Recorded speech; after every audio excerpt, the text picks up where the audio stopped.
আর এখন বাজে রাতে 1টা। এই সময় যে আমি এখানে আসছি, কার কলজায় সাহস আছে এই এলাকায় আসবে? ভাড়া 502 টাকা আসছে, উনি আমাকে 610 টাকা দিছে, 110 টাকা বকশিশ হিসেবে।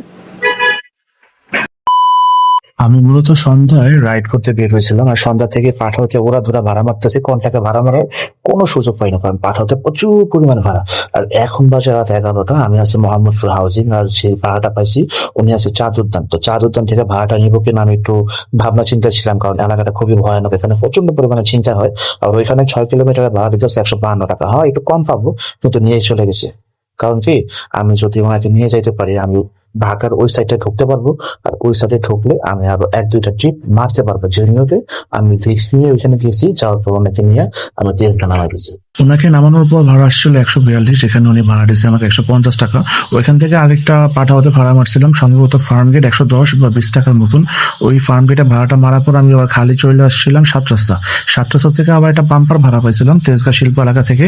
লোকটা যাবে নারায়ণগঞ্জ পঞ্চবট্টি আর পোস্তাবলা ঠিক মাঝামাঝি, নারায়ণগঞ্জ পানি সংশোধনালয় ওইখানে। তো অনেকটা দূর, কিন্তু ভাড়াটা খুব ভালো ছিল। তেজগা থেকে নারায়ণগঞ্জ আসছি, ভাড়া আসছে 502 টাকা।